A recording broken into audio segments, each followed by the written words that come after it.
In the Pacific Ocean lies a small group of islands with spectacular coral reefs. The archipelago has a large mountainous limestone island with steep cliffs. Nearby, to the northwest, lies an uninhabited atoll with a small cay, while to the south is another group of densely vegetated volcanic islands surrounded by a barrier reef. Managers in the region created an MPA at the southern tip of the Big Island that included the outer barrier reef drop-offs and patch reefs near the village and resort.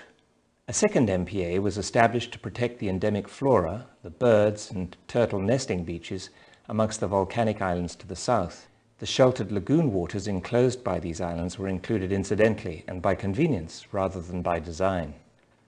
When hot waters swept through the islands in 1998, many reefs bleached and died. Others survived, and some did not bleach at all. The most heavily bleached reefs tended to be those on the outer barrier, as well as many patch reefs in the lagoons surrounding the Big Island. However, fringing reefs in the shadow of the Big Island and reefs between the volcanic islands experienced very little coral mortality. Also, many corals of the outer barrier reefs in the north bleached, but then recovered, particularly between the atoll and the Big Island. 5 years later, the distribution of live coral in the archipelago might at first appear surprising, with some areas luxuriant and others, like one of the original MPA sites, still poorly colonized. Why? To find out what happened, click for the link to the hypothetical GIS scenario.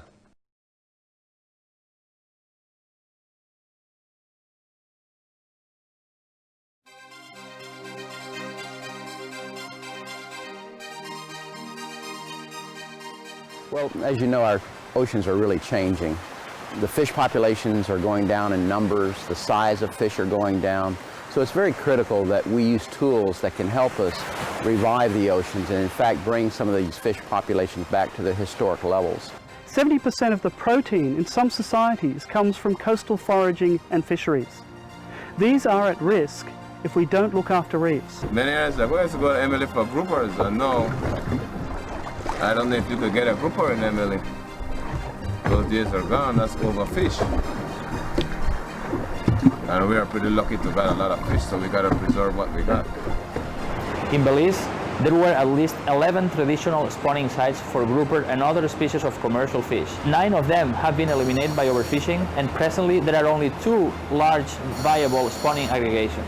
The fisherman saw the Hulchan Marine Reserve with a lot of fish, and that is because no fishing is allowed, but then they could fish right on the edge of the marine reserve and they're doing very good. The fishermen themselves want to expand and make it bigger because they see that these places provide a lot of fish and the fishermen could fish right on the edge and they're doing very good.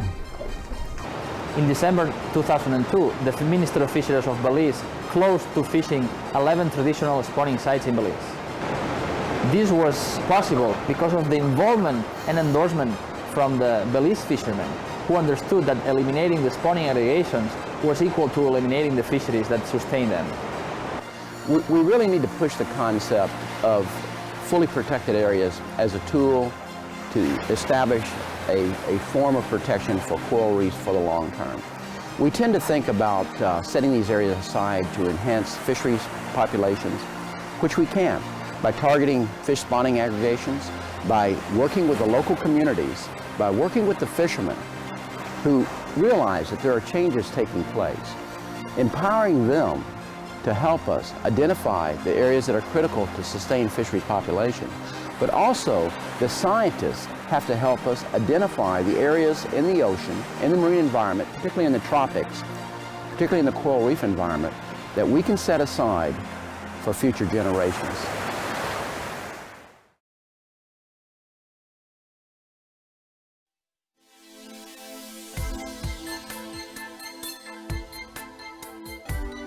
If we don't treat coral reefs with special attention, especially given climate, we may actually lose them along large sectors of today's tropical coastlines.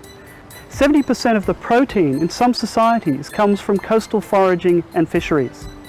These are at risk if we don't look after reefs. Coral bleaching, because it's a global phenomenon, because it has the capacity of really obliterating corals over a huge area, is one of the most severe potential impacts facing coral reefs today. Coral bleaching is, in a sense, an insidious threat which blankets the whole reef globally, and where we really have to try to build up resilience and resistance through creating a healthy environment for all the other factors that we do control, so that they can naturally recover and perhaps resist coral bleaching. Now, while we can't change climate change, we can actually help reefs get through this very stressful period. For example, sewage, coastal development, over-exploitation, all having an added impact on top of climate and making reefs less able to get through this stress.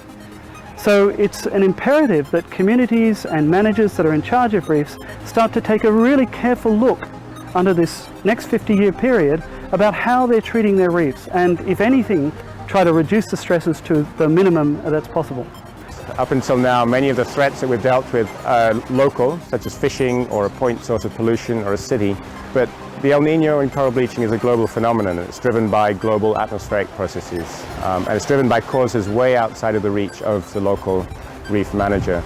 In order to understand what's happening, we need to study at the ocean scale, at the global scale. We need to have collaborations between scientists from different countries and different continents.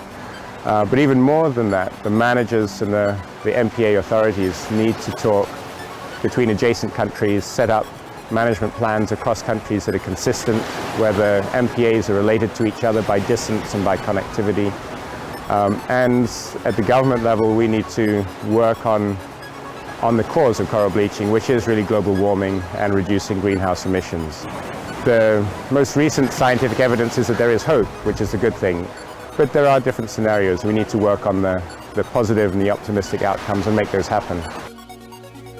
There are some parts of the world where coral reefs are located that are more resilient than others. Some might be in the shadow of a mountain. Some may be in very turbid waters. But the corals are protected from the impacts of the sun, from the impacts of what we're seeing in the way of climate change.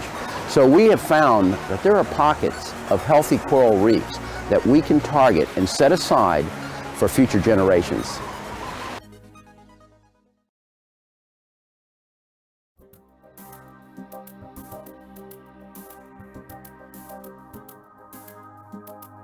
The patriarch fishermen really know what the heck is going on.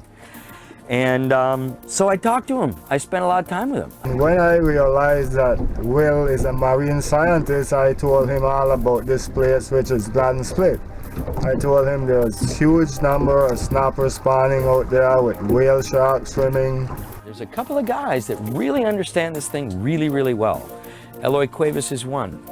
And these guys have been absolutely dedicated to understanding these dynamics and are now willing and able to participate in helping me and others understand them, such that we can all work together to try to conserve them.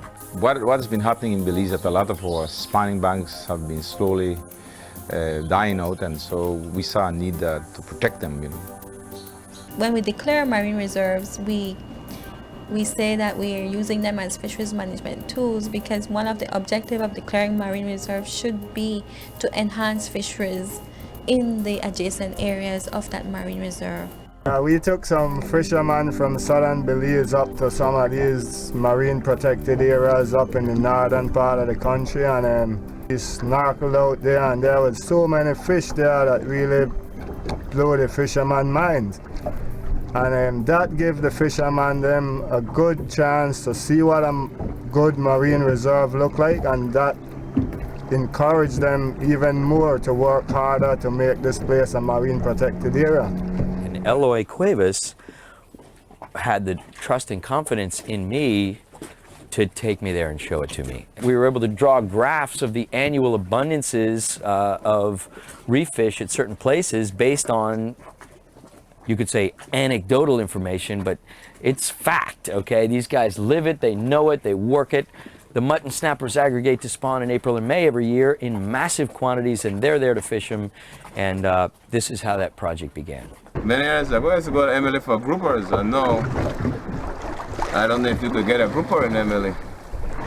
Those days are gone, that's overfish. And we are pretty lucky to get a lot of fish, so we gotta preserve what we got, so we could last for a longer time on those rest of the island. It's been very, very obvious to every single person involved here at Gladden Spit that this is a crucially important phenomenon for the social and economic well-being of the people who live here. This place is worth more money intact than it is if fished out commercially.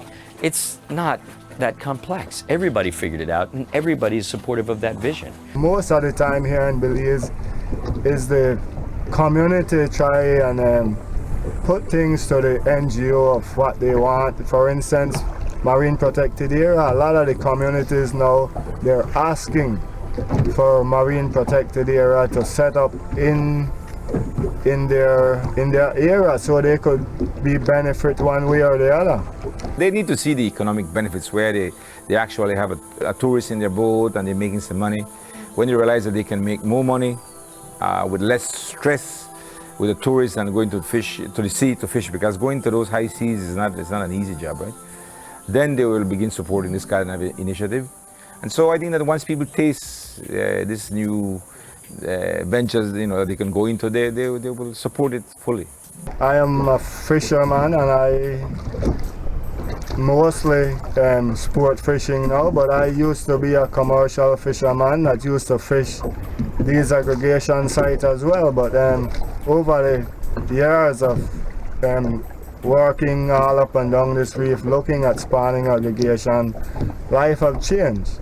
You learn to different ways to make your income, and I think a lot of people could do the same. You gotta think about protect and preserve something that you could have for your kids and their kids before you just use it in a very destructive way and then you lose it. And the program was put together because of trying to get some of the fishermen involved with other areas of income instead of fishing. And I'm proud to say right now that most of those dive masters are working very successfully as dive masters right now in some of the same areas that they used to fish. Commercial fishing I used to do with my dad, and I used to do handline fishing, and I used to set seine. Before they were a little bit reluctant, especially the fishermen, because they didn't see the positive side of it. You have to go through a few years for fishermen, because I'm one of them as well. So I know how they think. You have to go through a few years for them to see actually what is the positive side of creating a marine reserve, the benefits you get out of it. They are now seeing the benefit that they're getting from it. There's much more people coming into the area. The economy of all the communities is growing quite rapidly surrounding this phenomenon that we have here right now. I think it's something really amazing to work out here. You're seeing stuff that you never imagined. I work as a research assistant. I do underwater film and as a boat captain also. And I really like doing the underwater film. That's something that I really love to do.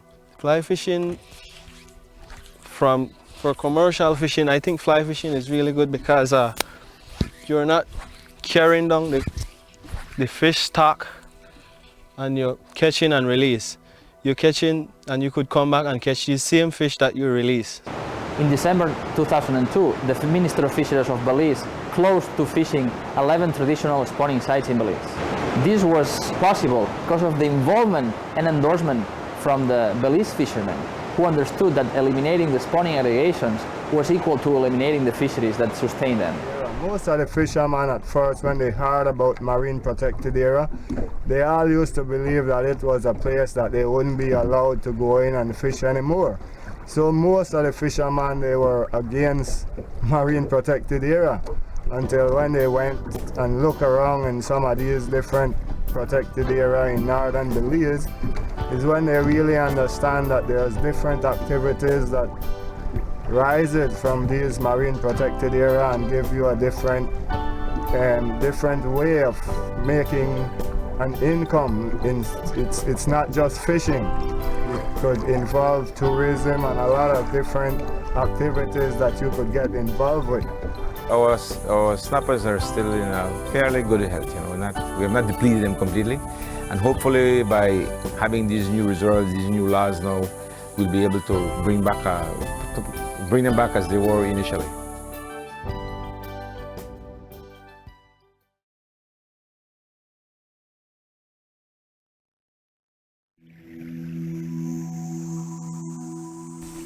our life depends on this water. The diversity of the water makes us healthier and happy people. It's quite significant locally to the people of coral because it's really their way of life. They are using the Southern Lagoon area for their daily subsistence and for small gas economy. Whenever there's a free time, your dad or your grandfather take you out, and that's a part of the character education, part of the teaching. You'll be able to harvest and support your family. Aside from the beauty, we had so many things. Fish and so many different kinds of corals, sea urchins, clams, everywhere. And yes, I think we big impact during the El Nino La Nina event back in 1998. It was a pretty devastating because it's really nothing that people remember of that sort. You see these corals and it look dark, like black holes, like it's just big caves. Right. Although it's not, it's just dead ones. If you dive there, it just looks terrible. It looks pretty bad. The color is terrible. Everything doesn't look good. According to our scientists, it's anywhere between 40 and 80% mortality, depending on the species. Biggest blow to Palauan thinking is that we tried very hard to save our reefs, our resources, and we've always been proud of our community management and our tradition of being very good conservationists.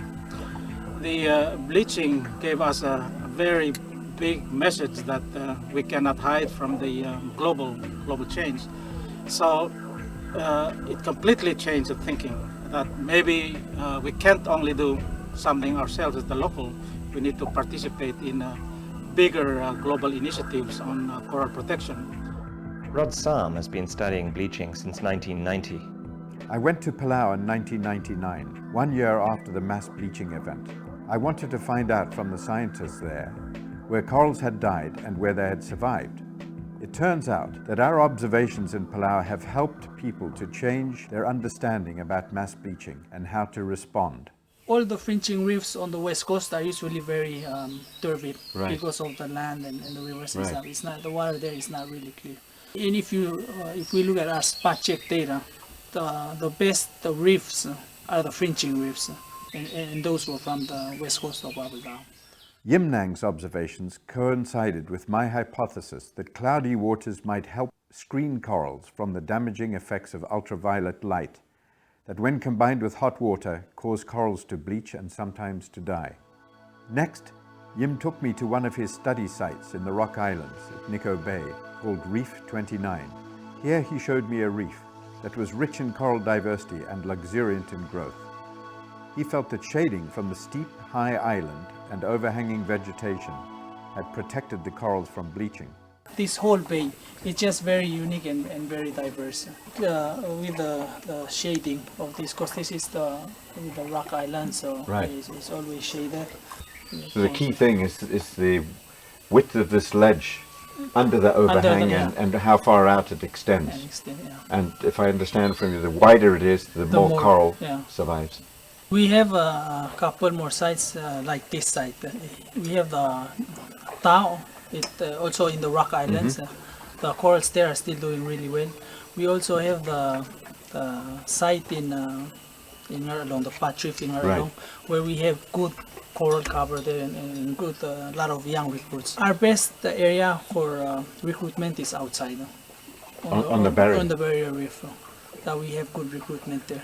Usually don't have good coral cover like the Pat Reefs or fringings, but yet that's where you find most of the young recruits. The shallow area is a lot more corals, a lot more diversity than on the deep areas. Basically, there's not most of the corals in the deep area is just dead corals and rubble, and it seems like recovery is starting to go down, but it hasn't reached like 10 meters. We found other areas around Palau that showed resistance to mass bleaching. Lighthouse Reef, for example, has stands of Anacropora and other corals that seem to thrive despite the hot water, probably because they had developed tolerance to the harsh conditions of shallow water and exposure at low tides. Close to the islands, we know that people have an impact on the land and things like that. But in the northern atoll, really nothing. And everything was devastated by the global warming. The message again hit home that we can't escape the global change. I think the process that we started initially were really communities trying to protect their own local reefs. Unfortunately, with the bleaching, that really changed things. It's not only that we get some of the impacts coming outside of the village boundaries, it's coming from outside, such as the global warming. And so with that, we had to make some changes in our thinking, that rather than just thinking about the human and village-to-village network, we need to think about the science, how they're all interconnected, because it's something that we have no control over. And so this is where now we need to look for a better way to save the coral reefs, something that we're able to maybe provide for the local needs, but for the whole biodiversity and whole national goals. I'm really having faith with our young scientists. We do have a good group of guys at Pig Creek, and I'm pretty sure really they're going to give us whatever necessary for us to protect the biodiversity in this region. At the same time, we give them opportunity to complete the studies. So we are also very interested to see the result of that. We want to look at the hardiness of the corals, so we're completely changing the thinking, and that's why we led to thinking that, okay, now we have these areas, we need to look at the science, we need to look at the legislation, and so we have a legislation now pending in Congress, which will put it all together on a national level. National level will connect them, the management will be left to the communities and villages, but the science, we will have to look at the best sites for Palau and the most resilient areas. Where are they and how they are connected currents-wise, where the source and sinks are. So we need to really look at that deeply.